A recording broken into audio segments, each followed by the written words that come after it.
Welcome to Your Healthy Kitchen from YRMC. Welcome to YRMC's Your Healthy Kitchen. I'm your host, Rita Carey Rubin. What would you say if you could enjoy all of the delicious flavors and yummy aromas of apple pie with no added sweeteners and a lot less fat, carbs, and calories? As an apple pie lover myself, I've worked up a recipe that is all that and more. With no dough to roll and just a few simple ingredients, these delicious fruit and nut stuffed baked apples are easy to make as well. And you know, I don't make a lot of desserts at home, but when the weather turns chilly and I actually want to turn on my oven, and also when the holiday season is here, it's kind of fun to bake. And I love making baked apples because I think they're really the most perfect dessert, because you can dress them up if you'd like. You can go all a la mode. You can put ice cream or some other frozen dessert on top. You could drizzle them with some whipping cream or a little eggnog, or something that I really like is to do a little maple sweetened yogurt on top. Or you can just eat them simply as they are, undressed, and they're delicious that way too. And they are really easy to make. So the first step is to choose your apple. So there are tons of apple types out there, and some of them are great for eating fresh and raw, and some of them are good for baking. And I recently did an apple bake-off at home, and 5 apples came out on top. So they are, this is a Cameo and a Gala. These are both super good, nice color when they're baked, and also a little bit of tartness and sweetness all together. The Liberty apple was the one that most people liked the best. The word was complex, so there is more complex flavor with the Liberty. And also the Empire and Jonagold. So this is an Empire, and this is a Jonagold. So the other ones, either they were just kind of meh, or they just didn't really have a lot of flavor, or their color just sort of washed out and they weren't really attractive. So those 5 are super good for baking. So once you have your apple, you want to make the stuffing, and this is a really delicious, easy stuffing, and I've come up with like kind of the perfect combo of sweet and savory, I think. So first I use some dried figs. And these happen to be black mission figs, but you could use any other kind of dried fig, or if you'd like, other dried fruit like raisins or dates would work really well. And for about 3 apples, there's about 3 figs. So chopping up 3 figs for 3 apples, and then about a 1/4 cup of nuts, preferably toasted because there's a lot more flavor in them. So these are toasted pecans. But you could also do walnuts. You could throw in some pumpkin seeds. That would be delicious as well. So about a 1/4 cup of nuts chopped up. And then some dried apples. These are dried apple rings I found in natural grocers. They also, I think, carry them in Sprouts. And they're kind of hard to cut up with a knife, so I use either some kitchen shears or some other snippers to cut up the dried apples, because they're really a pain in the neck with a knife. So just cut up your fruit and nuts in small pieces. You don't have to go crazy and make them super small. Just kind of a large dice. And then one last thing to chop is some fresh ginger. And you can use, if you don't have fresh ginger, you can use dried ginger as well. But the fresh, I think, has a nicer flavor. So a chunk of fresh ginger, super easy to use. I just cut off a piece. And you can either use the edge of a spoon or a sharp knife to gently peel off the skin. You could also grate your ginger into the stuffing. I tend to prefer chopping it because, I don't know, it seems like every time I use a grater to grate ginger, I also grate my knuckles. So I've taken to chopping it instead. And I think when you chop it, you can use more of the ginger. You lose a little bit when you grate it. So small dice with the ginger.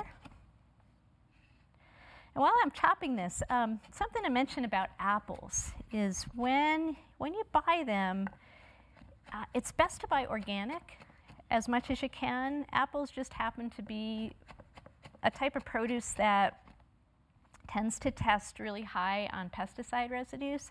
And those pesticide residues are actually part of the apples. You can't wash it off and you can't peel it off. And I'm just, I try to cut down on the amount of pesticides I'm exposed to. I think that's good for everybody. So look for organic, and they're often just not much more expensive than regular apples, especially when you buy them in season. And they might even be healthier for you too. They show that when produce is grown organically, there's actually more phytochemicals in the produce. And those phytochemicals are really important nutrients, which act kind of like medicine in our bodies. So organic, if you can, is always the best choice. So I'm going to take all of this stuffing and put it in a bowl and add a little bit of seasoning. So I've got about a teaspoon of ground cinnamon. Throw that in. And also do a little bit of nutmeg. And you can use pre-ground nutmeg. I like buying the whole nutmeg and just grating it as I use it because it stays fresher and there's a lot more flavor. So, I don't know, 8 or 10 swipes with a nutmeg is plenty. And then mix it with a little bit of fat. So this is ghee, which is clarified butter. All that means is that they've melted the butter and scooped off the milk solids that flow to the top. You can also use regular butter, softened.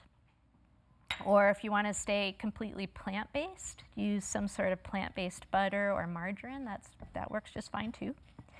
But put a little fat in here, otherwise the stuffing won't hold together and the apples won't taste as rich, because we're trying to imitate apple pie, so there has to be a little fat in here. So that's all there is to the filling. And to get your apple ready, take it and slice off a bit of the top, so there is just a covering for it. And then I take a melon ball maker. I find that works pretty well to just scoop out the center of the apple. And you want to scoop out all the little seeds and also the hard casings around the seeds, but try not to go through the bottom of the apple and leave lots of flesh around the edge. Take a little lemon, squeeze that on top. That will help keep the apple from turning brown and also adds some flavor. Because when you make apple pie, you usually throw some lemon in with the apples as well as the seasoning and the sugar. And then just fill the apples with a good amount of stuffing. And I just squish it down a little bit so it stays in there. And put the top back on. And then to bake them, I just put them in the oven. I would cover my baking dish and put them in the oven at 375 degrees for about 40 minutes, but maybe longer. So that's one thing with baking apples is you might want to test a few to see how long they take, because some will take longer than others. And I found that most of these that I'm using today, the 5 that I mentioned, take about 40 to 50 minutes to bake until they're soft. So before baking, so I have those in my dish. I need to put a little bit of liquid in the bottom because basically we're steaming the apples. And we don't want them to burn on the bottom or stick to the pan. So you can use any kind of liquid. You could put just water in there. I've played with putting some chai tea, some liquid, diluted fruit juice or apple cider. And the other day, because I didn't have anything other than water and I wanted to play with something, I used even this sparkling water. It's just a mandarin flavored sparkling water, and poured that in the pan, and it was great. So I'll put a little bit in. It's about a half a cup of liquid for 3 apples. And then just for added flavor, we'll throw in a cinnamon stick, and I usually chop up some extra ginger as well. I forgot to do that, so I'm going to do that. Or even a couple of ginger slices, and throw that in the bottom, because you're still flavoring the apples with that steaming liquid, and you can also use some of the liquid as a little sauce in the end. So that's all there is to it. Super good and super healthy, no added sugar. It's just the natural sweetness of the fruit, the dried fruit and the apples, and that's it. That's all there is to it. So, you know, the holiday season is here, and there will be sweets, and it's all part of the fun. But it's possible to enjoy sweets in a healthy way. And one of my favorite strategies is to eat special treats in the most mindful manner possible. For me, that means fully enjoying the taste, aroma, and beauty of holiday food without distractions, like the television, computer, or phone. And when I eat, I just eat, whether it's a meal, a snack, my favorite Toll House cookie, or a delicious baked apple. So wherever I am, I sit down, I eat slowly, I savor every bite. And that gives my brain and my belly time to register the fact that I've eaten something, and that I'm satisfied, and I'm always satisfied with less food that way, and even fewer sweets. So give it a try. It will help you get through the holidays without gaining extra pounds. And remember to check out all of our videos and articles at yrmchealthconnect.org. Click on the YRMC Your Healthy Kitchen blog, and you'll find all of the videos and articles we've posted. You can also join me in my kitchen at home by following me on Facebook at YRMC's Your Healthy Kitchen. And you'll see the latest recipes, photos, and videos of the food I make at home. And I also share links to my favorite food, nutrition, and gardening destinations on the web. So until next time, eat well, be well, and happy holidays.